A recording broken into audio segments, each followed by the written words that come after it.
Hello and welcome to the Road Ahead podcast. I'm your host, Joshua Foster, and today I'm joined by Doug from Adventure Performance. Doug, can you tell us a little bit about yourself, why you're on the podcast, and what we're going to be talking about?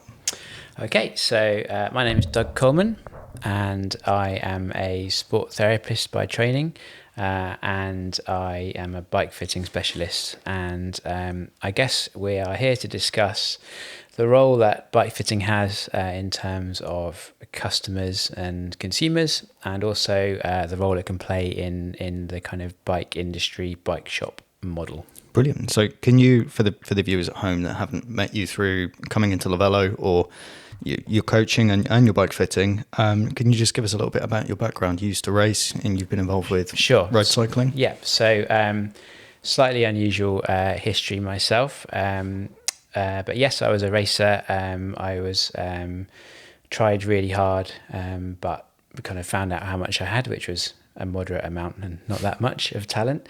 And my kind of best years of racing were for a team called Spirits of Foci, which some of you might have heard of because they were sponsored by Chicken Cycle Kit, which is one of the local distributors to here. And we had a great time. We did some nice racing, UCI racing and abroad. And whilst I was doing that, I was a professional musician, which is an unusual combination. And yes, I have a very supportive other half. And I kind of got towards COVID, and it felt like time to make a change. And so an opportunity arose here with this nice room that I have, and I kind of went for it, started retraining, and here I am 5 years later. And so these days I do a mixture of bike fitting, sports massage therapy and injury management, and coaching for runners and cyclists, because for my sins I would say I'm probably more of a runner now than I am a cyclist. Oh dear. Shocking, I know. Shocking. So for those listening rather than watching, Doug has a small building in Berkhamsted outside a bike shop that's been here about 15 years. I think 11 or 12. I think this might be year 12 so now. There's a local bike shop, and if you find it on Berkhamsted High Street, Doug's just up a little alleyway. The room's full of bike fitting equipment. Paraphernalia. Yeah. There's a skeleton missing a leg. Some scary weights in the corner. Yeah. And a physio table and some other stuff that you can't see. But how long have you been here now? This is year 4 now. Okay. Yeah, so it was right around COVID, the change. That's right, yeah. When we first had this room, it was full of... it was being used for storage, let's say it that way. And it's been emptied out and repainted, and it's fit for purpose now. And now the loft is being used for storage in the shop. That's the idea, yeah. Cool. What was the interest in fitting? What made you shift from racing with Spirit Tifosi into and being a professional musician to bike fitting? Where did the interest come in?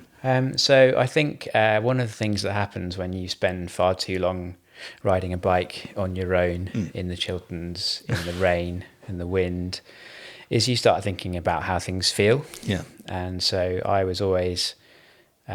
probably more aware of that than I should have been. It would have been really nice to be able to switch that off, but I couldn't.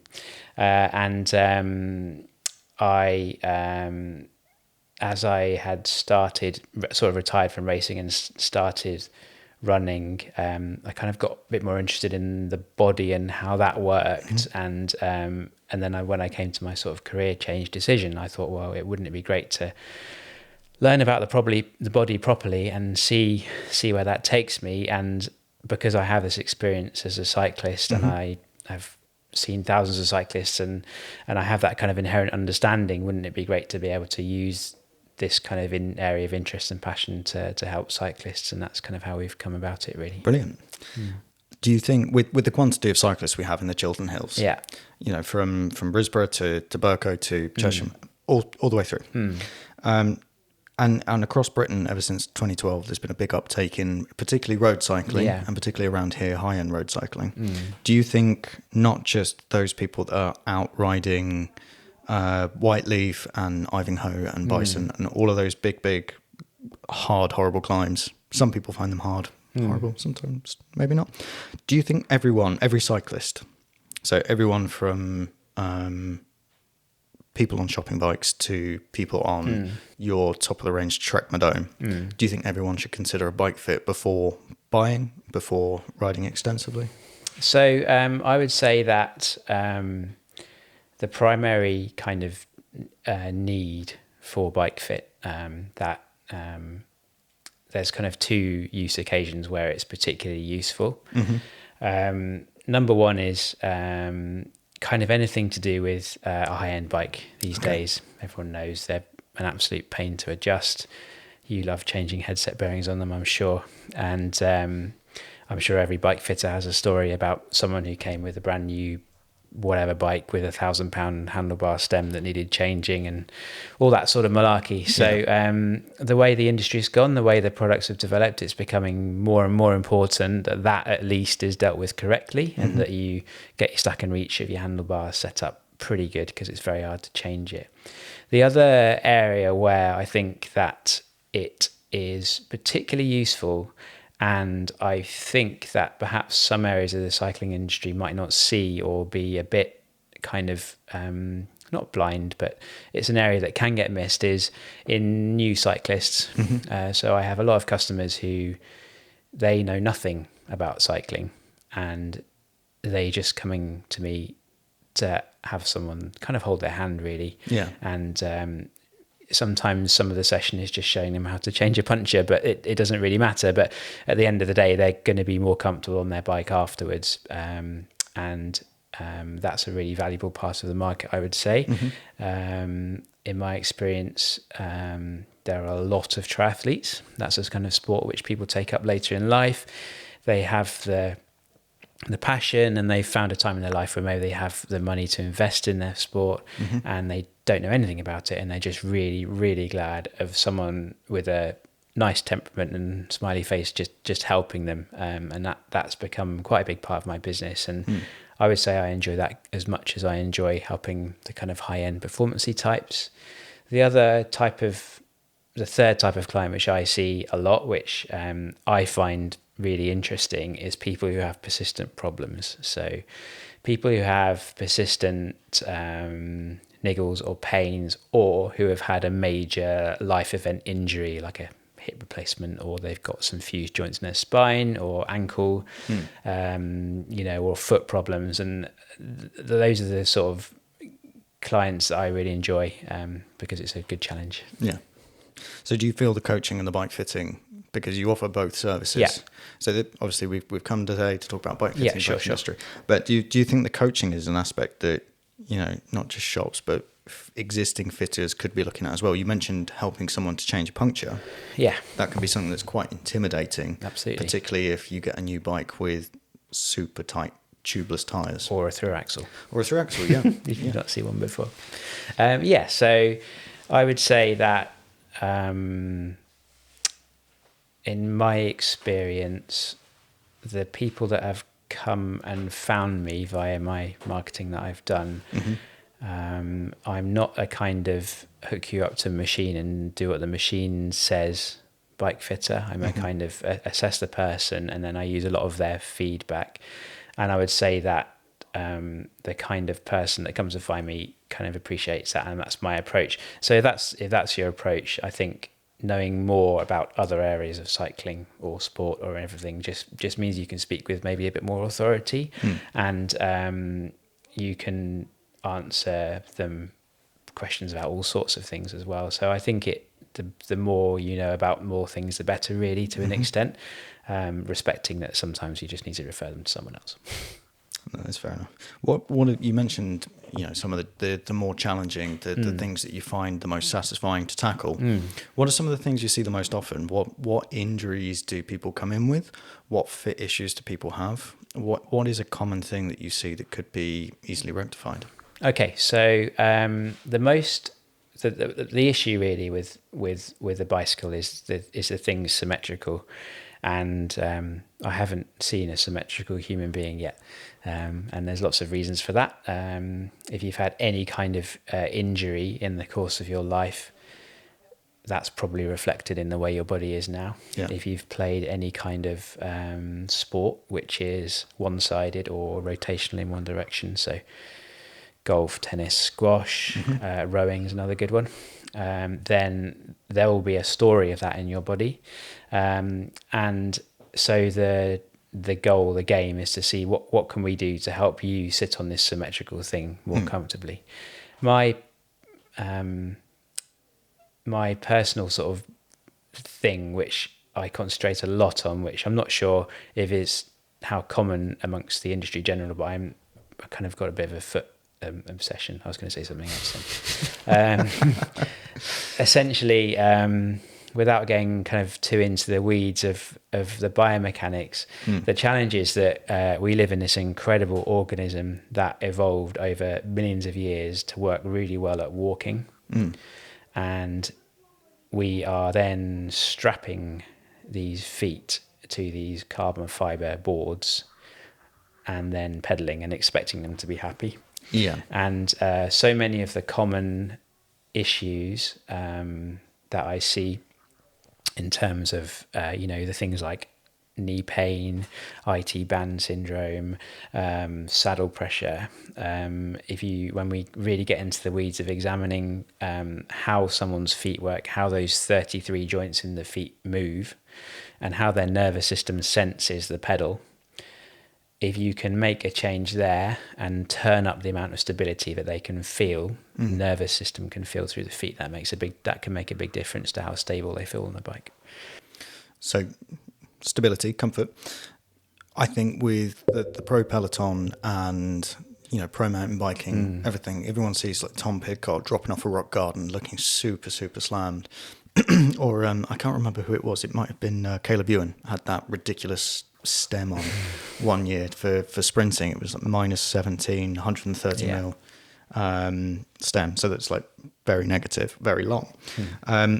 How do you balance people's not necessity, but people's desire for aesthetic on their bike? Because, like a 54, 56 centimeter bike, probably the two most common sizes on the market to date, perhaps that's changing.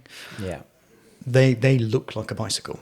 And then the moment you start to go up to a 61 or you go down to a 48, it starts to look a bit squashed. Yeah. In terms of how it's been designed to accommodate that. Said by a man who rides a 54 centimetre bicycle, right? I've got a 51. I have got a 53 and a 54, but I ride a 51. They always look best in the size you ride, I think. Yeah. But how do you, when customers come in with an expectation, you say, actually, you like for your physiology, maybe you need to be sitting a little bit more upright. Sure. How do you balance that expectation of, I want my bike to look absolutely banging at the cafe? Yeah, okay. So I'd say, first of all, it's probably a relatively small percentage of customers for whom that is the most important thing. Okay. I think there's a lot of people who will trust you. And if you just, I had a customer this week. I'm very fortunate here in that because we have a shop next door, sometimes I can catch people before they buy a bike and avert an imminent crisis. Yeah. And we had a client yesterday, and she wanted a particular bike, which was a beautiful bike, but it wasn't going to be the most suitable bike for her. And I was able to arrange for her to be getting a bike which will suit her much better. And it is a challenge. It is a challenge partly because the wheels are the same size on everyone's bikes, which doesn't make so much sense, does it really? It's also a challenge. I know you saw a post I did a few weeks ago. Since we've got hydraulic disc brakes and the hoods are getting longer because they have hydraulic hoses, hydraulic reservoirs in them now. The hoods are getting longer, specifically the new SRAM setups. Quite a bit. They've changed the direction that the reservoir is sitting in that caliper. So it's adding like 20 mil to the reach of a bike sometimes, and which is making bikes even longer. And it's usually the length that's the problem.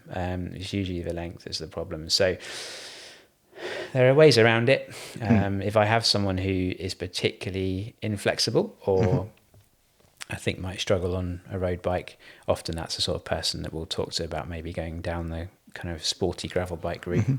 And then they can end up with a bike with a sensible looking amount of spaces and all of that. there are always going to be those people who want to slam the stem and cut the steerer too short, and that's fine. I can't help everybody. Yep. All I can do is give them the best advice when they come and see me. Yeah. So, in terms of advice and actually getting the right fit for someone, comfort. We talked about comfort, but comfort can beget performance, power output, endurance. Yeah. So for, I've spoken to a few people that are skeptical about bike fitting. They say Sure. you see a bike on the shop floor, you go, that's about right. And you pop them on it and they're fine. Yeah. And that does happen. But from a physiological point of view, from like to the consumer, to the skeptic, how would you phrase or convince that there is gain to be had through examining your anatomy and applying that to your bicycle? Sure. In the bicycle that you ride, for being able to ride longer, enjoying cycling more. Okay. So you're right that kind of comfort and speed, or comfort and performance, kind of go together, because someone who's happy on a bike and comfortable on a bike will ride that bike more. That's the first thing to say, I suppose.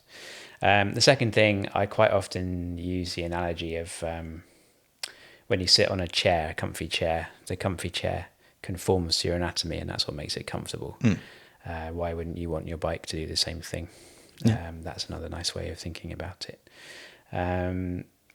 And you do get people who are incredibly tolerant of some really interesting looking positions, and actually often maybe that's okay. If they're not in pain, that's fine. I don't think that there's a right and a wrong necessarily. It's very much a shade of grey thing, because we are not machines, we're organisms. I think another thing that gets forgotten a lot, is that someone who's riding in the Tour de France or whatever, they're going out and they're doing their 4-hour ride, and they'll be putting 300 watts through the pedal for 4 hours, and the average customer is probably putting 150, 200 watts through the pedals, sometimes less than that. And that dramatically changes the body weight distribution over the bike. If you're pedaling at 300 watts, there's a hell of a lot more weight in your feet and a lot less weight on your hands and on your bum than if you're pedaling at 100 watts. And so I think that's another way that you can deal with what we were talking about before, with the kind of professional cyclist and wanting to look like that. You've got to have the watts to back the... So with strength comes tolerance? I think so. I think if you look at, Pogacar's position as an example, there must have been a lot of wind tunnel testing there. There's lots of interesting things going on. Everyone talks about his crank length, but I think he's probably purposefully running his saddle lower than you might otherwise low it, just for aero gains. He's very, very far forward over his bike, isn't he? And that has to be putting a lot of weight on his hands. But because he's pedaling so hard, it probably doesn't matter. He's also got a Formula One style strength and conditioning regime now. Exactly, he's doing it every day now. Yeah. There's an interesting...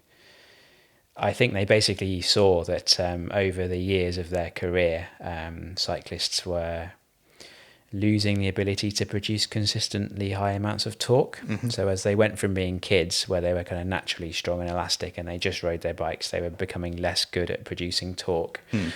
And so I think one of the things apparently that has really changed in terms of Pogacar's training and helping him to optimize what he has is this strength training, which is just about increasing the ability to produce torque. And that's not a bike fitting thing, that's a physiology thing, but it's interesting nonetheless. Yeah.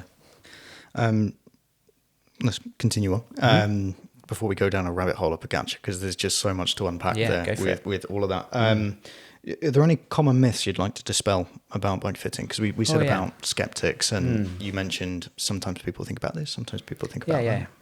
Okay, so a bit like anything in kind of in more healthcare scenarios, the answer with bike fitting is almost always it depends.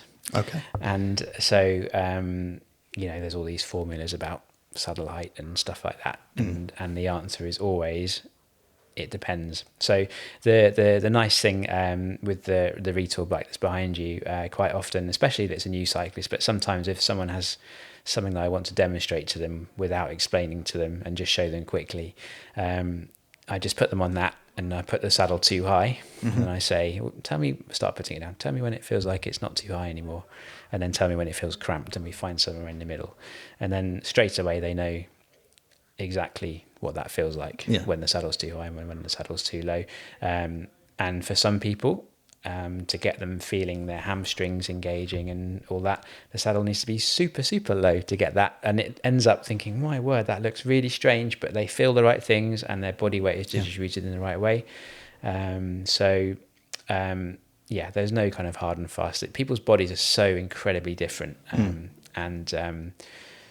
There's that. The other one that slightly angers me.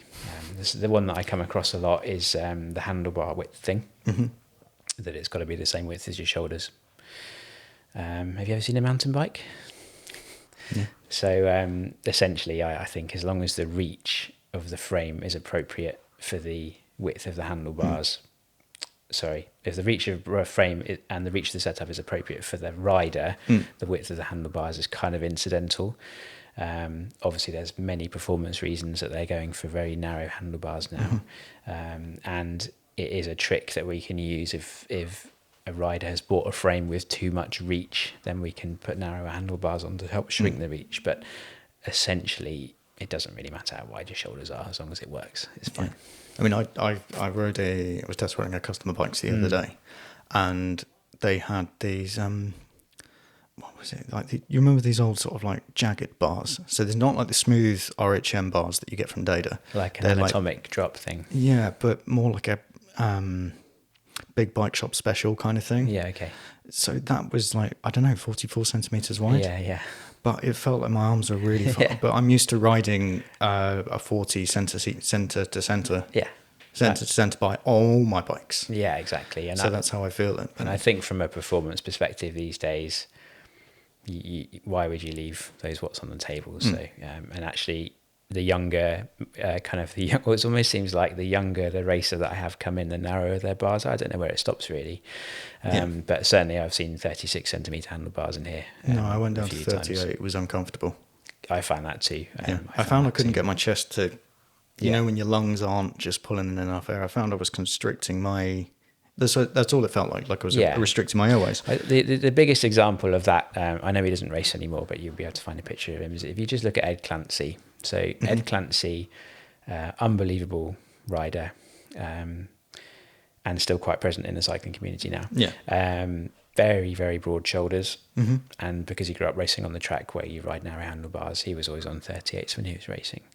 The joke with Ed was that physiologically he was an absolute unbelievable talent as a team pursuit rider in that starting role, but they used to joke, I think, that perhaps he could fall off both sides and they could reset his collarbone so his shoulders are a bit narrower, because if his shoulders had been a bit narrower, then I think he would have been significantly more aero. So anyway, that's by the by. It depends again. Well, on the topic of adjustments to people's anatomy, people change.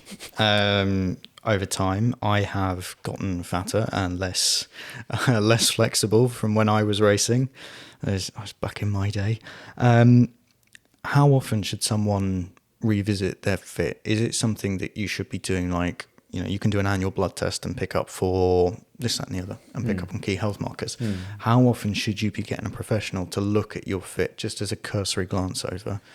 Yeah, okay. So I think that going through the full process of like deep dive into anatomy, biomechanics, that doesn't need to happen all the time. I think it's a good process to go through to give you that initial awareness. And the sensible time to do that would be when you get a new bike. Once you've had that, gone through that process, and if it worked out well for you, then I have a lot of people coming back just to check on a new bike, and it's not, we don't need to do the full package. It can just be a briefer thing. And also, people who ride a lot, sometimes they can just get lost. If you're a tinkerer, you get those riders, which is what I was like. You get those riders who are tinkerers, who are just always adjusting, and sometimes they just get a bit lost. And in that case, that's literally what I'm here for. So I would say, if you have a pain, if something changes, doesn't feel right, again, I might be able to help, could be able to help, hopefully, when you get a new bike, or if you've never had one before and you're interested, or if there's something that doesn't feel right, then that's what we're here for, to help. Okay. So this podcast obviously aimed at both general public and the industry. You're affiliated, associated with Lavello Cycle Works in some way. So from your perspective, and Chris is working. He's in the shop, selling bikes, fixing bikes. Hopefully so, yeah. Hopefully drinking coffee. Yeah. How does bike fitting benefit the actual purchasing experience and the ongoing experience that a customer has with their bike shop? How does it benefit the shop? How does it benefit the customer with that ongoing relationship? So we're very fortunate here. We're kind of parallel businesses, I suppose. So separate businesses, but we're kind of here. We can help each other out. If I get a stuck seat post, they can help me out. Preferably check that before you come and see me, though, FYI. Or perhaps bring it to Josh to sort out. No, you probably don't want that either. There's a bloke called the seat post man. There's a seat post guy. Yeah. There's a seat post guy that does seat posts. What a choice. Good for him. Yeah. Okay, so how it's useful. So essentially, for Lavello is a small bike business. Relatively small number of employees, relatively good stock holding, but nothing massive in terms of the number of units they have. So what does a shop like that have?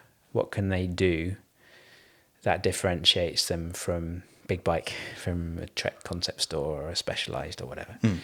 Well, all they have is the service they offer and the people that they have. So these guys have got a fantastic workshop doing very high quality work, very approachably, that will fix anything. And they have a range of bikes, but they have some lovely, Moots and Envy and that kind of thing.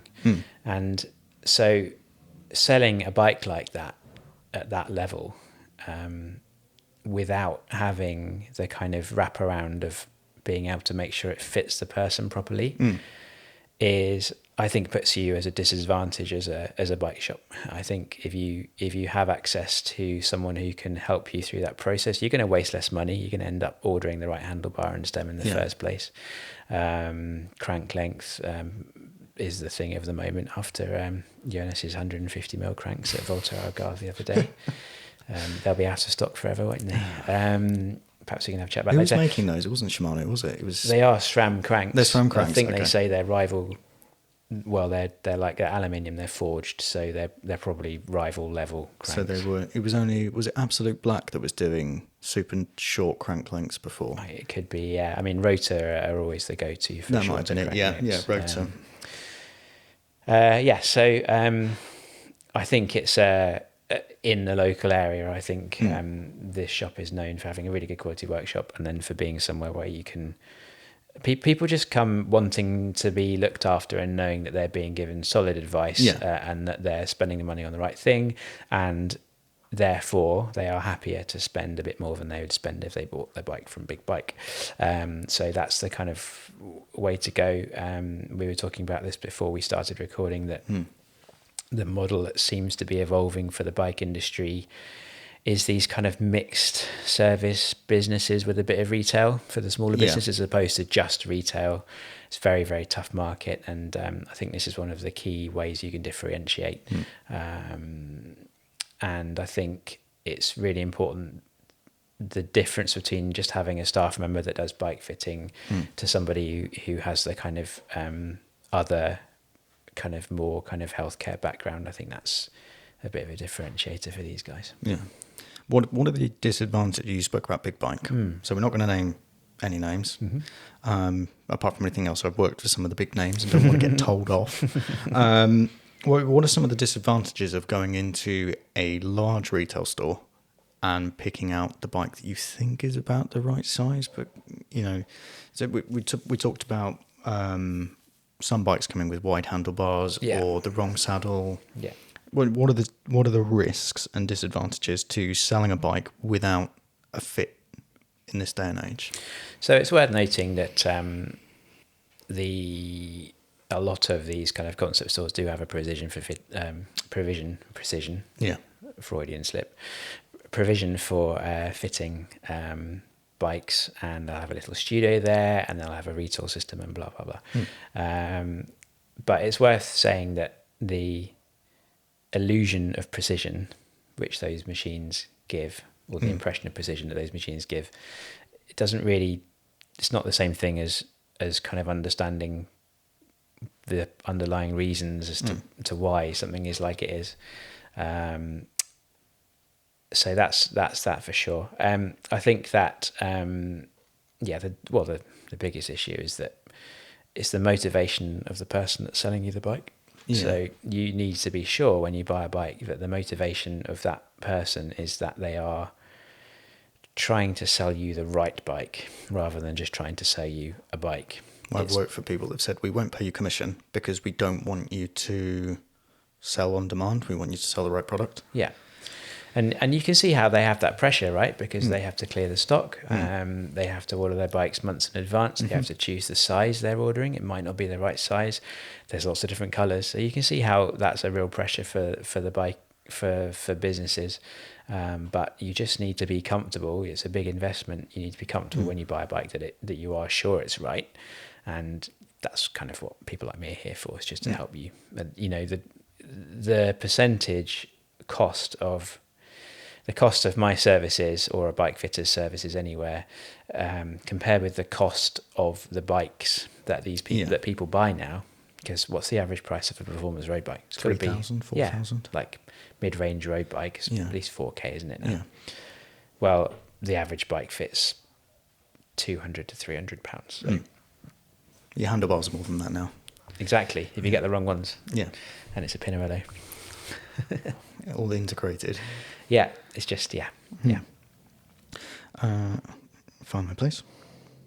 So when you buy a bike, and when you look at the bike online, you've got, is it like Geometry Geeks or something like that? Yeah.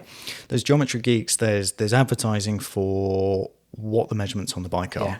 So like you'll have stack and reach and all of that. And then I think some places pigeonhole people into height sizes. So what we've discussed, it depends. We've discussed, people are completely different. But what are the pitfalls of shops looking at someone and saying, you're 5'8", you're 5'9", you're a 54, you're a 56? Yeah. Because I got put on a 50, I'm 5'8". Yeah. I'm 5'9" on a good day. In the morning, about 165 centimeters for those in Europe. And 165, 175. Oh, I'll give it to you, mate. I'm not too hot on there. I am below average height. You're tall enough for me. Yeah. Thanks, mate. But, when I bought my first road bike when I was 18, first proper road bike, I went to the big green bike shop, not the big orange bike shop, and I had ordered the bike online. The size chart said that I should be on a 56. And it was a Specialized Alley, and it was enormous. Yeah. The things I did to get that bike to fit me, I had negative stems going all the way down. I had the steerer completely cut, changed crank length, bar width. Had it for years, but that obviously cost me a lot of money. Yeah. So what are the big pitfalls? And I think, it's reasonably obvious, but what are the big pitfalls of shops advertising and sizing by someone's height alone? Well, it's just a question of proportions. So, someone might have a very long femur and a relatively short torso when they're standing. But when you start to look at the way that someone's spine and pelvis kind of as a complex flexes, as it needs to do on the bike, you can have, I'm not going to show you now, but you can have someone like me who has very, very poor mobility. Blame my parents. When I flex, when I tilt my pelvis forwards and touch towards my toes, my pelvis barely rotates, my lumbar spine barely moves, and all the distance, all the flexion comes from my thoracic spine. So I'm not particularly tall anyway, but when I'm on a bike, the distance, the length between the saddle and the handlebars has to be proportionately shorter, because the lever length of my torso from my pelvis up towards my shoulders is shorter because it's making a flexion. If you have somebody who is hypermobile, who's the same height as me, who has the same proportions while we're standing, but when they fold over, they can fold their pelvis forwards and they can have their spine in a completely neutral position, then the length between their hips and their shoulders when they're on their bike will be 3 or 4, 40 50 mil longer. They also might have different length arms to me. So you can see how this all comes about. So in terms of how you would apply that to you as a consumer, I would say you want to just look at the bike you've got now, and if it looks kind of normal, like if you've got like a normal-ish length stem, a normal-ish amount of spacers, a normal-ish amount of seat post, and the saddle's kind of in the middle of the rails, it's probably about the right size. If any of those things don't apply, it's probably worth thinking about finding a different size. Okay. The mobility thing, can that be improved? So you said blame our parents. So that would indicate that perhaps it's a genetic or hereditary thing. Yeah. So there are a couple of components to flexibility and mobility are not quite the same thing, but let's lump them together for now. There's a few things at play. So yes, genetically, unfortunately for some people, including me, the genetics that you have determine how flexible you are. So if you look at my parents, they're not very flexible. I'm not very flexible. You can change your mobility and flexibility through movement and exercise, but it has to be quite systematic and done over a very long time. You see that most in sports which require flexibility and mobility. So someone who's done judo for 10 years or ballet for 10 years or gymnastics, the building of the flexibility and mobility is part of that sport. So you don't see cyclists and runners who haven't been also really into yoga or whatever, who often those cyclists are just not that flexible because the sport doesn't demand that much flexibility. So you can change it slightly over a period of time, but it takes a significant amount of work. My argument is always you've got to make the assessment of whether that time is better spent doing other things, usually sleeping, in terms of recovery. And I would tend to say that if your flexibility it's an issue if it's to the point where you're right on the edge of your range of motion when you're trying to do something. So when you're setting someone up to do a 10-mile TT, you can put them right on the edge of their range of motion, because they're only going to hold it for 20 minutes. And they might want to work on their flexibility to just improve the amount of range of motion, the space they have to work in. The other thing that you have to remember as a healthcare practitioner is that most people won't do what you advise them to do. So I tend to try and fit the person to what I see. And then if their body changes because they've ridden lots and they've lost loads of weight, fantastic. Come back and we'll make some changes. That's great. That means we've done a good job and you've been comfortable and you've done lots of cycling. But, so in answer, yes, you can change it, but it's something that has to be done in a kind of systemic, organised and consistent way, not just a few stretches here and then. So speaking of systemic and organised, I'm assuming that you follow a... that you offer packaged services, don't you? Your different services are priced at different levels. Yes, that's right. Can you, with in conjunction with Lavello or not, can you walk us through like a typical bike fit? Sure. So, I have 3 basic levels of bike fit: bronze, silver, and gold. And a bronze bike fit is a kind of a very much someone who's brand new to cycling or has had a bike bit before and they've just bought a new bike and they don't feel that they need a full kind of biomechanical analysis. That's the kind of level of bike fit they offer for those people. So I had a chap in this morning who's just bought a bike. It's his first bike, and he's literally pedalled 5 pedal strokes since he was a small child. And doing the high level bike fit would have been unnecessary for him. He didn't even have his SPDs yet. So maybe we'll do that in the future. So that's what that level's for. The silver bike fit and the gold bike fit are quite similar. So let's talk through those. Sure. So when someone comes in, you do the interview. History is everything. People will usually tell you everything that you need to know in your history taking, in your note taking. Sometimes that can take quite a while. And that's your first port of call for working out where there might be things to think about. Second thing that we'll do is a biomechanical analysis. And so I always start with the feet first. There's a guy called, there's a thing called Anatomy in Motion invented by this guy called Gary Ward, who has a fantastic way of helping you to very quickly get into someone's biomechanics on a really fine detail. And so I'll take people through a screen kind of along those lines, particularly looking at their feet and what happens to their feet when they load their feet. There's a general assumption in cycling and in bike fitting that a foot is just a lever because it's attached to a board, and it's a lever at the ankle and there's nothing in the rest of your foot. And that's not the case, because I've got my foot here if you want to see it. Yeah, you can show it. I knew I was going to talk about this.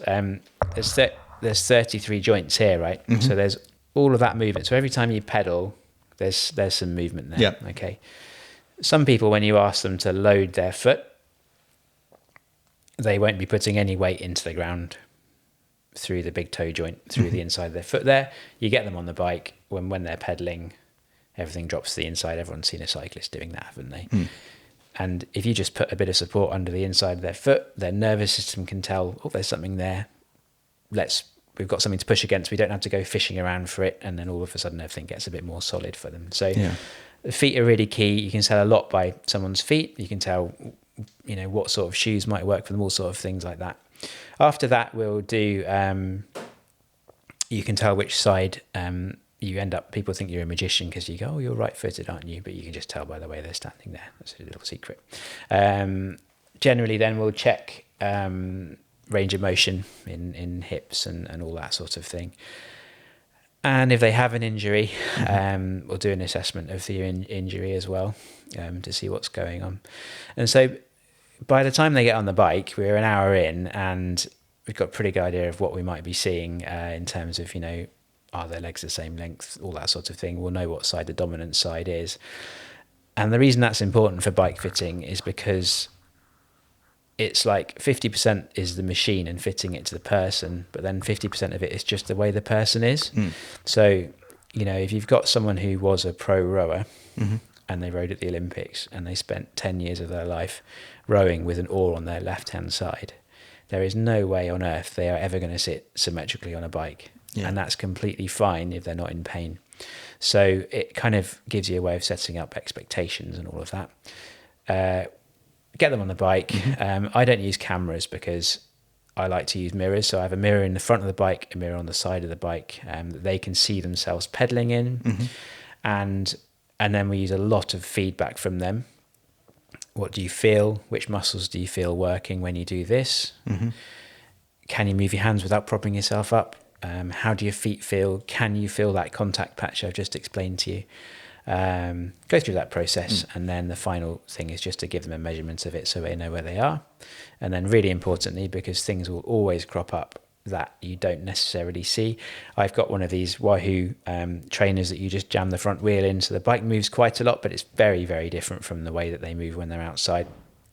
And so I'll always say, go away and try it for a bit. I'm here if you need me. I don't charge for follow-up visits. They only ever take 10 minutes, 15 minutes, half an hour, and it's part of doing the thing properly. Okay. So you mentioned about having a thing for feet, and you mentioned the Wahoo. So is there any tech that you think is crucial? And you did say that you use mirrors rather than cameras. Yeah. So there's clearly a line between gimmicks for the sake of gimmicks and stuff that's actually meaningful. I can see the I have a Cedus. Yeah. So I'm pretty. I think as a bike fitter, you have a choice that you either go down the route of investing heavily in technology, which then really puts a pressure on you to make the technology pay. So investment terms, that's something to bear in mind in terms of the prices that people charge.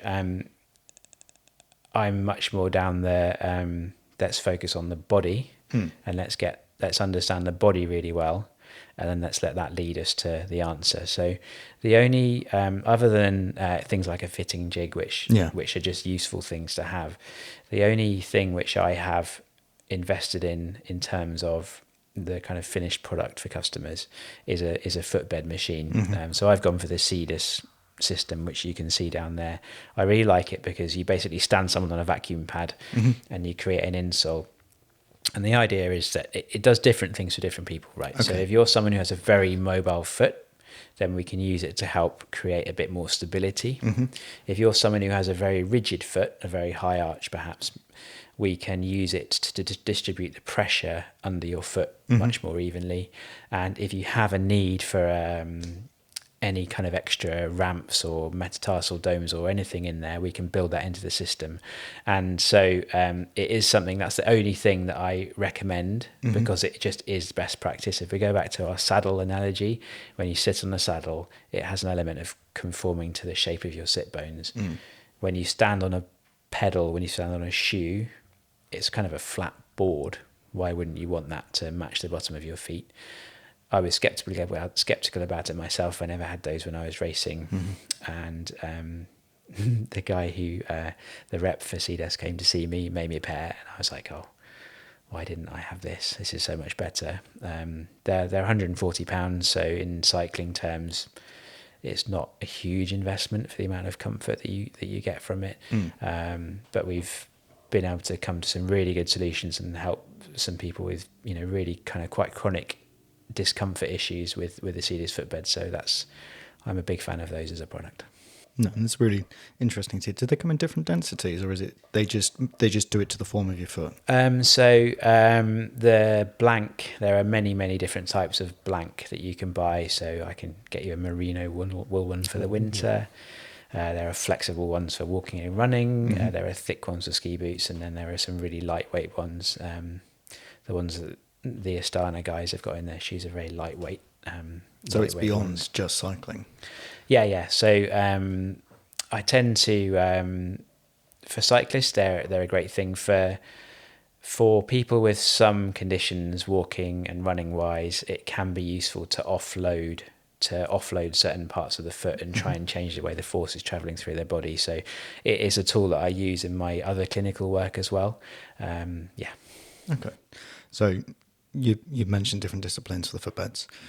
Let's talk briefly and touch on briefly different disciplines in cycling. Yeah. You mentioned that you work with triathletes. Yeah. You've worked with road cyclists through Lavello, because that's a very big part of their business. Yeah, sure. Moots, high end. How do you fit differently or do you fit differently for someone that's on a mountain bike, someone that's on a road bike, someone that's in a TT position? Sure. So let's not forget gravel there, because that's a massive thing now. Don't forget the G word.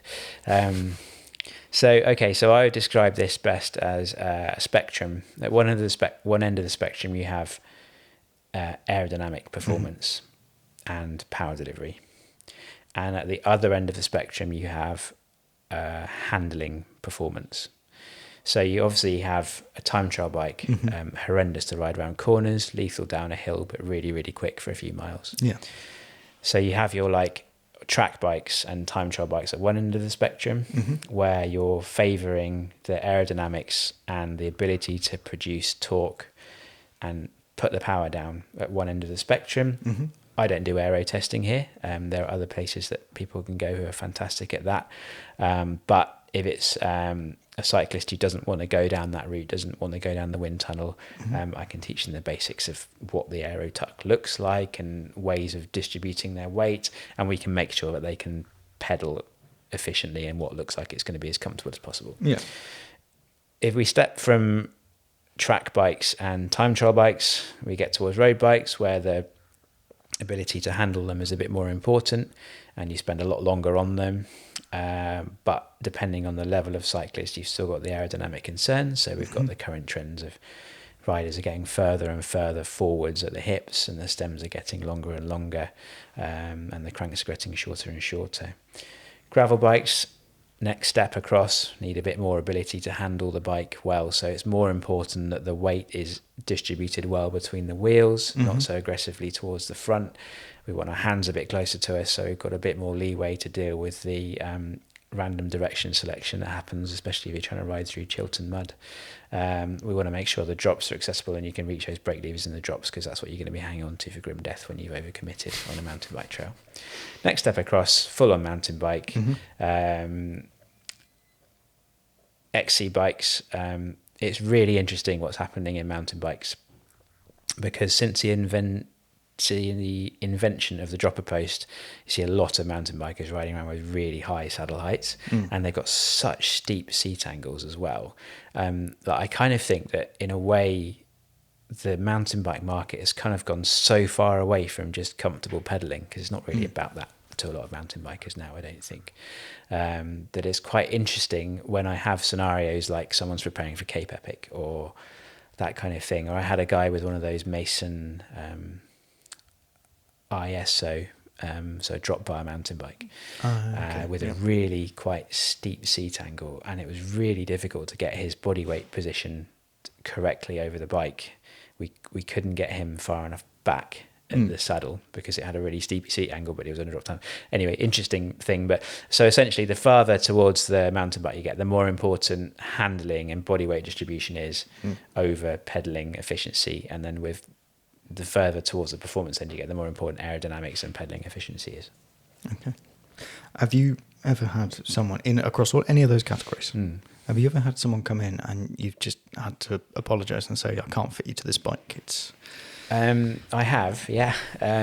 How do you handle it? Generally, it's, if you're lucky, it's an old bike, and you can go, well, I think it's probably time to maybe think about getting a new one. You've had this one 15 years or whatever. And I never ever push people towards a bike shop here. There's a bike shop here, and that's useful. People can go and have a look, but I really like to stay separate and not. I really don't want people to think that I'm selling them anything. It has happened. It has happened with new bikes, and if it's a brand new bike, you just have to sort of have a conversation and say, well, could you maybe sell this on eBay and then buy something else, or do a frame swap or something like that. And you can just explain to them why, and I can demonstrate why it's going to be uncomfortable because we can adjust them around on there. Yeah, it does happen. It's unfortunate, and it's an expensive thing to have, and it's a very difficult decision. My first instinct is always to try and make what they have fit them. Yeah. But sometimes it just doesn't work. So the interactions that we've had since, for the context of the viewers that don't know, I worked at Lavello, and Doug is obviously across the road from Lavello. So we've met before, and you're a very approachable person, but that doesn't stop the general public not necessarily being approachable, and not necessarily being patient, because everyone that's worked in a bike shop or worked in retail or customer service faces this. So sometimes you get absolute angels coming to the shop. Sometimes you get someone that's just had a bad day. So I'm not asking you to pick on people, but I am curious as to what have been the most rewarding things for you, like top couple of highlights, and what have been the most challenging things for you, and how have you directed, how have you relished in those rewards, and accepted those challenges and overcome them? So that's a really good question. So first of all, it's worth saying that when you see someone in a clinical or a bike fitting situation, that you're seeing them in very different circumstances to the retail situation. They've chosen to come and see me because they think I can help them, which makes it a lot easier. So you've already got a win there. Yeah. The cases that I've enjoyed the most have been the problem people. So the people who have a problem to do with cycling. Yeah. Those have also been some of the most difficult to deal with too, because your instinct is to help. They've come to you for help and you really want to make it better, but sometimes you can't. So sometimes that might be because there's an underlying pathology, injury reason that is not actually to do with cycling, it's to do with their body. And it's just highlighted by the cycling. It's something that's going on in their body. It's highlighted with cycling, and you can't help. And as a healthcare, someone who works in that business, that industry, the worst thing is when you just can't help them. So I have had people who I have tried to help, and I couldn't help. And it wasn't because of the bike fitting, it was because I couldn't help them because of other things that were going on in their body. And there have been people in that situation, if I can't help someone, I'll just refund them because that's the way I like to operate. Equally, there have been a couple of clients who have real issues with saddles. I don't use saddle pressure mapping because, again, I can see, and if you ask someone to imagine the quarters of a saddle and tell you which quarter of the saddle they're sitting on more, they can tell you. And if you've looked at their foot pressure, the way they're standing on the ground, you can kind of see. what's going on. I've had clients, especially hypermobile people, it's a real challenge on the bike, and it does often tend to be female riders. If there is a postural problem because they're so flexible and their body just doesn't really know how to sit on this bike thing, that's a challenge, and that's something which I've not really found the answer to yet, and that's one of my things that I kind of talk to other bike fitters and other people around, and I think it's a common issue. So people that you really want to help but you can't, that's one thing. People who I've really enjoyed, one particular client I had, they were very, very small, very, very short, very, very small, having all sorts of discomfort on their bike because their wheels were the same size as everyone else's. And I really enjoyed the process of adapting their bike to fit them. So we went and we found companies that made children's drop handlebars that were like 32 centimeters wide, all that sort of thing. I really, really enjoyed that.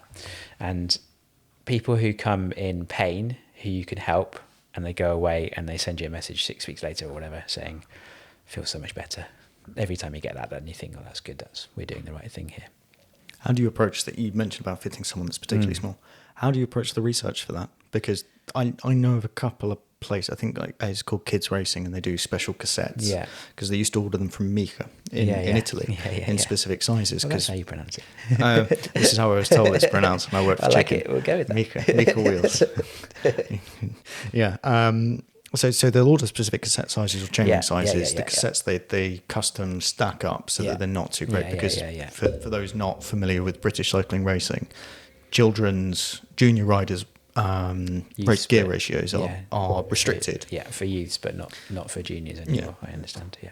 Oh, okay. So research wise, where do you go for the stuff that's just, for anyone listening that's struggling, or any shops that want to stock that sort of thing with their fitting service, where do you go to look? Okay, so it's worth noting that a Deda RHM handlebar, you can get those in at least a 36. I think they'll be marked 38, but they'll be 36. So for most people, that's going to be fine. But yeah, Google. I just Googled children's drop handlebars. I can't remember the name of the company, but it was probably the same one that you're talking about. And these days there are so many options. You can get 150mm cranks. Well, you won't be able to soon, but you can get things like that these days, and it's definitely doable. So I think being willing to source these things for people and take the cost of them myself, in order for them maybe not to buy it, that's something which I think is quite important as well, because you can't see here, but there's probably like 30 saddles on the wall or in this room of different types.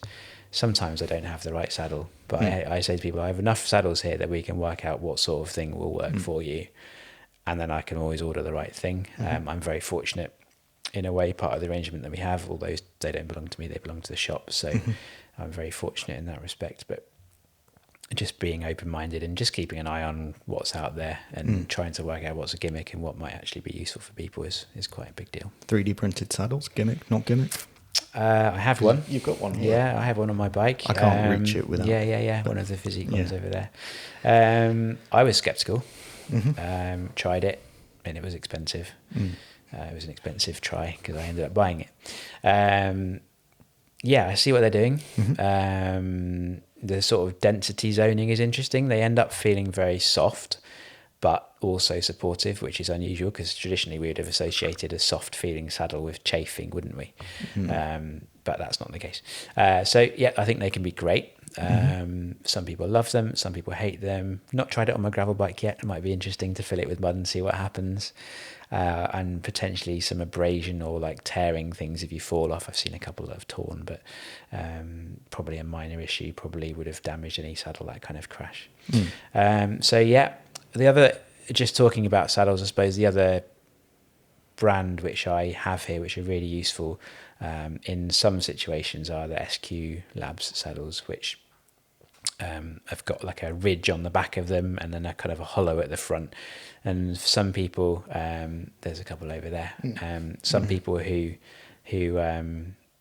have particular issues with saddle pressure, perineal numbness, or just feeling the pressure if they're female. Those have been absolute lifesavers for some people as well. So having a few different things like that is good. Okay, so we'll pivot now a little bit away from saddles and focus more on the community side of cycling. Yeah. Well, it's a community, and I mean sort of racing, sportives, that sort of thing. But things where people are looking to get the best time. So, for example, Fred Whitten isn't a race, but people want to get a good time if they're doing it year on year. And around here, we've got all sorts of cycle sportives, a few crit races like the Bovington Bomber. These are mostly events taken up by, not to pigeonhole them as amateurs, but they're not doing it professionally. They're not being paid to do it. The weekend warriors. Yeah, the people that ride their bikes because they love riding bikes, which is great. But where are they? They're going out smashing these big bike rides. Where are they doing themselves potential harm? Where are the benefits that they could retain back? 1, through bike fitting, 2, through coaching. And like 3, what's kind of something you would say if you're going out of the weekend, just out of the weekend, what's something to keep an eye on to make sure that you're healthy the rest of the time? Okay, so I think we've kind of covered the bike fitting thing there. I think we can. So just making a comfortable cyclist is a happy cyclist that will cycle more, and that's great. And if you feel like there's something not quite right, there's probably something not quite right, and I can help. That's where I'd go with that. In terms of advice generally for like with a coach's hat on in terms of sporting performance and all that kind of thing, the first thing that I would like to say to cyclists, and this applies to young cyclists, but it really applies to people once they get to their 40s and 50s and 60s, is that cycling isn't enough. Cyclists love riding their bikes, which is great. They also sometimes fall off their bikes. And cyclists who fall off their bikes, who have spent their life doing some other things, looking after their ability to move and their strength, will fare better when they fall off their bikes, if they're lucky, generally. So everyone knows the older guy in the club that they ride with who's kind of all hunched over, who probably can't open a jam jar with grip strength if you ask him to open a jam jar. And I see that a lot. And it does kind of concern me because I also work with people away from sports and cycling who are in their 60s, maybe not 60s, 70s and 80s, who are in the position where the consequence of not having looked after themselves and been strong all of a sudden means they can't walk up the stairs. And so cycling is the most efficient form of aerobic propulsion there is, which is a blessing and a curse. The blessing is we can do absolutely tons of it. The curse is that it does not stimulate any other system really than your aerobic system in terms of your physiology. So your aerobic system is developing and adapting to the load and you're getting fitter. That's fantastic. But your skeleton, your ligaments and your muscles and your tendons are not getting very much load. And if you don't look after those in the same way that you're looking after your aerobic system, it's a problem. Same thing applies to there's a CrossFit gym across the way here. Those guys are fabulously athletic in their way, but often they can be really deficient in their aerobic system. So if you're a cyclist who just rides a bike, you only have to look at Instagram to see that Demi Vollering runs 3 or 4 times a week. It's only 20 minutes, but she's running 3 or 4 times a week. I think as a human being, if you can't run 5 kilometers in some kind of running pace, squat your body weight, do some chin-ups. If you can't do those basic things, and a strength and conditioning coach would have loads of other things like that, I'm sure. If you can't do those basic things, and you're not totally all round balanced, okay? And as a cyclist, I think as a cyclist who can't ride more than 15 hours a week, which is all of them, there's definitely a place for running because it's super time efficient. And there seems to be something a bit catabolic about it that just means that in terms of weight, not putting weight on it is kind of quite a useful thing to do. So that is something I would encourage people to do. Some resistance training, needs only be 20 minutes, squat, hinge, push, pull, that kind of thing. Go to a class, whatever it is that works for you, but you need to push some heavy weight every week. And do some other movement using your feet. It doesn't have to be running, it can be walking. Because it's really important to be all round a fit and healthy person rather than just a cyclist. No, that makes total sense. We've sort of tangent off there a little bit from where. Yeah, it's a good way to go. So, I think the strength and conditioning thing is. I actually want to circle back on that because I did have a question halfway through, and I found myself being fascinated by it. I forgot my question. So, I when I was racing when I was 21, and this is 6 years ago, I didn't do anything else. Maybe I occasionally went to the gym, and I was fine. So now now I have knee injuries from running. I want to get back into cycling, which we've had conversations over before. Yeah. As people age, so some people listening to this will be in their late teens, some will be in their 40s, some may be in their 60s. How does the quantity or quality of the conditioning work that you need to do to maintain your function as a cyclist and as a human being healthily, how does that change with age? Should you be doing more? Should you be doing and targeting different systems? Okay, so let's make a distinction between strength training for performance and strength training for general health. If we deal with general health first, if you want to be able to look after yourself, as in walk up the stairs in your 90s, you need to be in the top 2 or 3% of 90-year-olds. Same applies to VO2 max and fitness. If you want to be, you need to be fit enough to do that. That means you need to be in the top 3 or 4% of 70-year-olds, 50-year-olds, 30-year-olds. So developing the habit at whatever age of doing some resistance training twice a week, probably twice a week, is one of the best long-term health decisions that you can make. That will support your sport. From a performance perspective, it's changed quite a lot. Because when we were racing, because I was racing about the same time as you, I remember having conversations with Gavin Atkins, who was my coach at the time, and saying, why are people strength training? Cycling isn't limited by strength. The only part of a cycling race which is limited by your torque production, so power is force times speed, right? Torque is how we measure force. The only part of a cycling race which is limited by the amount of torque you can produce is the standing, by your max torque, is the standing start at the beginning of a track sprint. That's the only time when maximal torque production is more important than power equals force times speed, the whole thing together. So why are we doing this? And that was kind of what we were thinking. There was this kind of thing, well, actually, I think I do feel a bit more explosive if I do strength training, but we don't really know why. And really only in the last, I heard Jeroen Swart talking about this, who's involved in Pogacar's coaching at UAE. And it's what I referenced before about the torque, the ability to produce torque. And if I think about my racing career, probably spent 10 years racing, and I think I got progressively less explosive. And I'm sure if we looked at my torque production, peak torque production, it's a bit like a critical power curve on a Training Peaks or something, but it's the same, but it's for torque. I'm sure that would have got less over the years as I became less explosive. So, and I see it in some of the youth cyclists that I train, that the more that they go to the gym, the more that they lift heavy under supervision, the more explosive they become.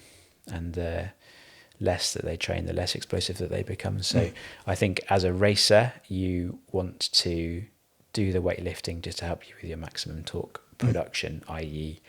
your explosivity, and also just to make sure there's no kind of leaks, no power leaks, which is another thing that you see with bike fitting. And there's some stuff there. I'm not sure how much of that I'm completely sure of yet. I need to do some more research of it, but that's something else there too.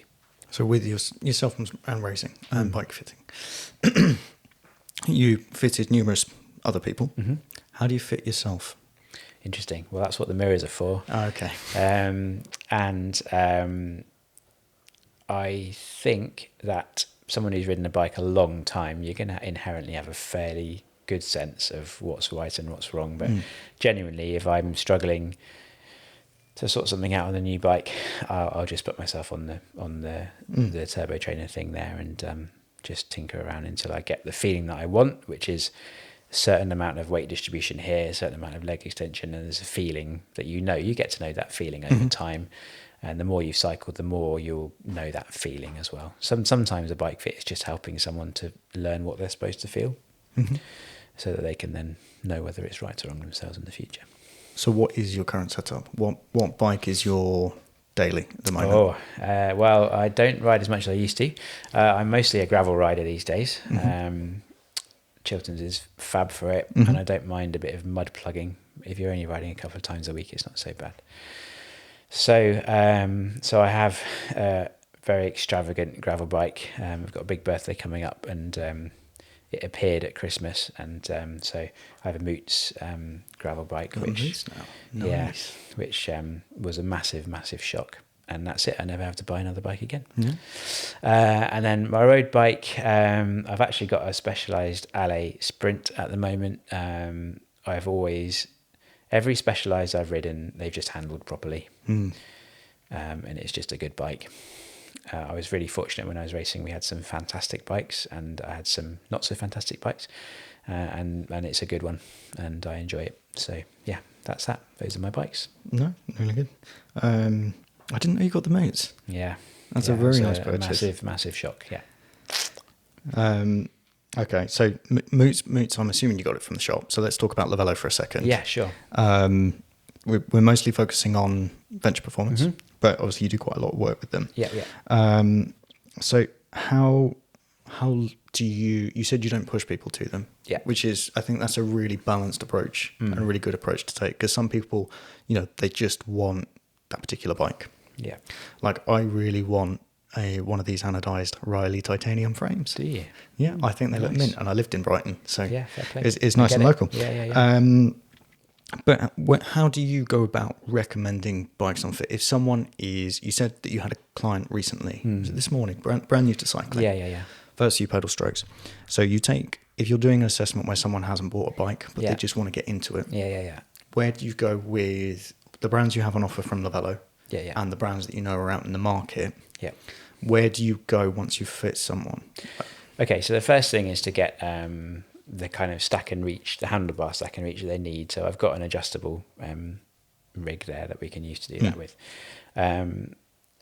And then it's a discussion of what type of bike. So I think we're in a situation now where there is a dramatic over-provision of bicycle models for the general cycling public. And I think that's a real problem for the industry, but it's great for the consumer. So you kind of work out what type of bike is the right kind of bike. So what genre they need. And then you're making a decision based upon what you've seen and what you know about them in terms of their mobility and their needs fit-wise. So there are some endurance road bikes, take the Cervelo Caledonia, which is not massively endurance-y. It's quite racy. It's just got the wheelbase and everything is a bit more endurance-y, but the actual position is pretty racy. The Ribble endurance bike is not an endurance bike. It's a race bike with slightly longer wheelbase as well. So there's some like that, and that will work great for some people and it won't be very good for other people. And then there are the bikes in the given categories which have a bit more stack and a bit less reach. So luckily the guys in the shop do Basso as a brand. They're a kind of easy sell for people really, because they're not that known about and they're fantastically well made, handmade in Italy and all of that. For me, it's brilliant because the Astra, which is their mid-level bike, has an unusually tall stack and short reach for a road bike. And the Diamante, the Super Veloce, their new race bike, I think it's just called the Super Veloce, also has an unusually slightly higher stack and shorter reach for a given size. Generally, the issue is going to be that the bikes are too long and too low. You can make a bike longer, you can't make it shorter after a certain point. So as long as you get that right, that's okay. These guys have got a good stock of bikes. They have every different type of bike. So at least we can be having a conversation about, well, this is this type of bike, this is this type of bike. But you're going to need this kind of shaped bike. Here are your options. And that's the kind of way we go. And if those guys can provide it, great. If it's not the right thing and the customer wants a Specialized, that's absolutely fine. They have to live with it, not me. Yeah. What have been some of the best bikes that you've been like the most. I think working in the industry, you can go a bit blind to nice bikes. Yeah, sure, for sure. You know, I worked in the industry. I bought a Basso. It's got super record. It's amazing. I love it. I don't ride it because I don't want to crash it. Well, it's white as well. You don't want to get it dirty. No, I don't want to get it dirty. No, yeah, It's glossy though, so it'll wash off. Okay. But good choice. With some of the bikes that you and I have both seen come through the shop, have you had? And I'm not talking about customers and who the people were that bought them. I'm talking about the bike itself. What is something that you've looked at and gone, oh, and it can even be your own bike. Yeah, it's interesting. I think when you're around the bike industry, it almost happens the other way around, in that you start to see things that you used to think were okay, but you now definitely wouldn't want because you've seen what it looks like inside them. So there are brands like that I previously wouldn't have thought anything about in a bad way, and now I think actually I don't think I'd really choose to have one of those now. I don't know if I have a particular preference anymore. I mean, I can tell you bikes that I had that at the time I thought were amazing. So when I was racing, I was very fortunate and had support from another local shop, and they helped me get a Super 6 high mod, a Super 6 Evo high mod. So there was like a first generation that was a bit fat and tubby, and then there was a second generation that was designed for Ivan Basso that was all kind of thin, and they got really thin seat stays. You still see them around occasionally. They got tiny tyre clearance, like just an about old fit 25s, and that was just an absolute weapon. But it was the first like super bike I'd had. And I think do you know what I like to see is I just like to see bikes that are well used. So I was walking through the workshop today, and they have a customer who's been riding the full distance of the Rockies down the west coast of America in installments, and his bike's in there. It's this sort of titanium house thing, and it looks hammered, but in the best way. And I just love that. I just think seeing that, you know, like they're just tools. I think I like to see them being used as a tool, really looked after appropriately, of course. But it's just nice to see a bike that's had a good life. What's your favourite thing to add to it? So non-bike fitting related. What is something that you wish more people had on their bikes? Had on their bikes? Ooh. I mean, you've got to go for some good lights, haven't you? I think it's literally life and death these days, isn't it? Having a good rear blinker on. I think that's probably the thing, yeah. Driving down here, we went past, there was one guy on an e-bike, lights. I think it was like a Ribble e-bike, one of these Endurance e-bikes. Lights on. Went past a guy on a hand cycle. And, you know, seen him, going round. It's crazy. Yeah. No lights. He's got a flag, No, this guy didn't have a flag. Different guy out towards Aylesbury. Okay. No lights. Coming around the corner at 60. I'm like, ooh, I'm glad I'm a cyclist, because I wouldn't have been looking for you otherwise. Your head's so close to the ground as well. It's a bit scary, that, isn't it? Yeah, and it's like at least when it didn't look like he had mirrors on. At least when you're on a traditional road bike, you can do. You know, the thing they teach you in the CVT for motorbikes is you do like the blind spot check. At least you can move your head and see. Whereas if you're in a seat, oh, that's my bad. It's still recording. I think if there's one thing that, especially younger cyclists that perhaps don't drive as much, you just visibility. But I don't think you need to wear. I think lights are so good now. I don't think you need to wear bright clothes particularly anymore. No, I think you can wear whatever you want. But you know, I purposely built my Pinnacle, which I don't think I brought to the shop. I purposely built that because it's got dynamo and the lights run all the time. Fair enough, yeah. But it's uncomfortable because it's got an old worn Brooks saddle and lovely, nice and saggy. Yeah, well, it's one of the not the leather ones. Okay, it can be. Yeah. One of those, and that's starting to go a little bit. So I think I'm going to have to come back to Berkhamsted. Local cycling scene. So you raced for a local shop. Spirit Tifosi were based between Aylesbury and Leighton Buzzard. The service court was in Leighton Buzzard. The shop was in Aylesbury. No longer there. No. Chicken is still in Leighton. What's your take on the local cycling scene? What is your take on it at the moment? How do you feel it is at the moment? And how do you feel that it could improve? So it's the best of times and the worst of times. In terms of the social cycling scene, it's fantastic. Berkhamsted has a really strong club. And you just see loads of cyclists around. So if you want that club experience, there are plenty of strong cycling clubs in this area. Fantastic. if you are a bit younger and you want to race, it's probably never been harder to do so.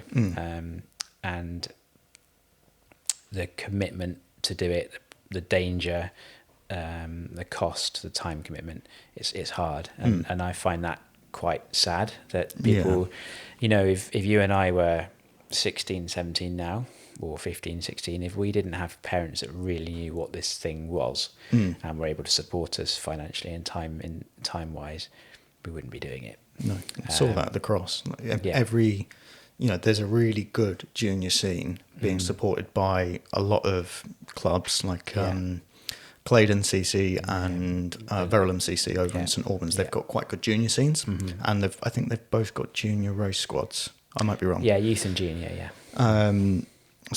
But the key thing behind them is that every one of those kids has parents. And the parents are generally into cycling as well. Yeah, and you know, sport has always been that way, but I think road racing as an amateur level is kind of gone now. I think the sport's moved to closed circuits, and I can totally see why, because I remember being terrified in the national Bs with the cars coming the other way. And that's just the way it's gone. On the one hand, same thing, best of times, worst of times. Like, it's never been a better time to be a talented youngster, because you will get picked up and you will get a contract and you will end up riding for an under-23 team and you might become a pro. Whereas, you know, when I was that age in the early 2000s, you'd have had to go to Belgium. You've got an absolute kicking. You wouldn't have been on the right program. Yeah. And probably I had plenty of friends at that age who it didn't happen for. So, yeah, but I think in terms of general riding, it's fantastic. We have social rides linked through the shop. We've had a chain gang here before as well. There's loads of people who really want to get involved and they want to learn. And it's a really good time. It's never been a better time to be a casual cyclist, has there? I mean, everything's got a lot more comfortable. All the equipment's better. Yeah. The bikes are, you know, that mid-range road bike might be expensive, but they're pretty flipping good these days, aren't they? Paddy, who was the engineer from Hunt that I had on the last episode, and one before that, because it was the same time, he was saying that he feels that it's really hard now to find crap product. Yeah. Most of what, you know, having worked in the shop over the road, most of what's in there is pretty damn reasonable. Everything from the lights to the locks to the bars to the bikes. Yeah. I think definitely there's a minimum quality level to most things, which is pretty good, I think. And you know, cyclists love to have opinions about what's good and what's not, but generally it's harder to make a bad decision, really, isn't it, in lots of ways, for sure.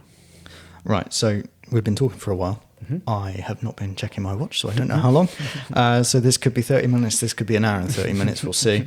So I want to wrap up with some quick fire questions. Go for it. So if you could give every cyclist one tip about their position, what would it be? I know that's quite a broad question. Okay, one tip, one thing to check. Let's go with that, yeah. Okay, all right. So when you're pedaling along at your sort of normal endurance pace, check how much weight is on your hands. So try and hover your hands above the handlebars and see if you fall forwards or if you can stay there forever. You'll learn a lot about your position by just checking out how much weight is on your hands. And another quick fire question. So we've touched on the different things that you can do to a bike to make it fit a person. If someone is limited on their budget and they've just got their first bike, you mentioned the Cedus footbeds. For comfort, when someone's bought an off the peg bike, what is the best investment for comfort from the get-go? Do they look at saddle? Do they look at bars, shoes, or do they just go to you? Bike fit, Go for bike fit. Because the answer is it depends. And there's too many variables. There's a big hobby horse of mine of just spend the money in the right place. So don't buy a new saddle if you don't need one. But if something's not right, go and find someone who can help you with what the right thing to do is. Some stock saddles are getting much better now. And some of the Bontrager ones are the same. Generally, I think they're pretty good. The OEM ones that they're fitting are the same ones they're selling in point of sale packaging. Sometimes you get kind of not such good materials, but the shape, there's a general convergence in saddle design for sure. They're generally starting to look quite similar as we kind of zone in on what works for more people. It's a good time to be a cyclist. What's one common mistake that people should avoid doing when you mentioned that you get people that are relentless tinkerers? I am one of those people. Saddle up, saddle down, saddle forward, saddle back. When I'm riding, what is one thing you would request people to pause on before tinkering with? I'd say it's fine to adjust yourself on the bike, but try and do it in a systematic way. So do it for a reason. So I think my saddle might be a bit high, so therefore I'm going to try dropping my saddle a bit. Do it for a reason, and then try and do it in a systematic way. So best advice on that: leave the Allen keys at home. Do it before you go. Leave the Allen keys at home, and then reassess at the end of the ride. Don't do it by the side of the road. It's not a cool look. Is there any sort of bike that you would love to fit someone on? Something totally unique? You could say that you want to do a bike fit on, Backfit's cargo bike, which would be super unique. Or you mentioned the new Super Veloce from Basso. Yeah. What is something that you would like to come through your door? It could be high spec, low spec. Yeah. So I quite enjoy the ultra cyclist thing, because there are so many unbelievable considerations that you just never would think about where this cable has to go and where that can't go there because of this. So it would be fun to do a bike fit on someone who's going to ride around the world or something, some kind of Lachlan Morton style FKT crazy thing. Yeah, Mark Beaumont, that kind of person. Yeah, that kind of thing. It's fun. It's an interesting project then. Cool. What would be one lasting piece of advice? One last piece of advice that you would want to project out to imagine this is going on Cycling Industry News or Bike Biz, wherever it is, and it's going out to the ears of the bike shop people, the people that are behind the counter, like Chris, like Josh, like the guys here. What is one lasting piece of advice you would want to give to people that work in the shop? Bike fitters will have undergone similar training, have similar experiences to you.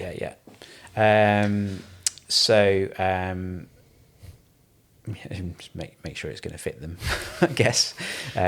Just do everything that you can within your power to just try and get the person on something that's going to work for them. They'll be a better customer for you because they will be happy. They'll be happy with the service, and also just service is everything. Service is all you have as a employee of a smaller business in the bike shop, or really any employee in a bike shop, but your quality of service is all you have to differentiate you from online. So that's the most important thing. Treat the customer like a king or a queen as much as you can. So that concludes pretty much everything. This has been Doug Coleman from Venture Performance. Doug, where can people find you if they're in the Chilterns and they need a bike fit? Okay, so you can find me on the high street in Berkhamsted. There's a big feather flag on a Saturday and a smaller sign for the bike shop during the weekdays. Kind of opposite Tesco's is how I describe it. Or you can find me on my website, venture-performance.co.uk. There's a booking system on there. You can see everything that you need to do. I'm on social media a bit, so you can find me on Instagram as well. And it's not just bike fitting, is it? It's bike fitting, coaching, and it's not just cycling. That's it, yeah. So running as well. So all you runners, triathletes, ultra endurance, go find Doug. Thanks for watching. This has been the Road Ahead podcast, powered by ProCycle Mobile. We'll see you on the next one. Thanks, Doug. Hi folks, Josh from the future here. Thanks for watching, and if you haven't checked out the first 2 episodes with Paddy from Hunt Bike Wheels and Jake from Bike Book, hit the link or one of these videos and you can check them out.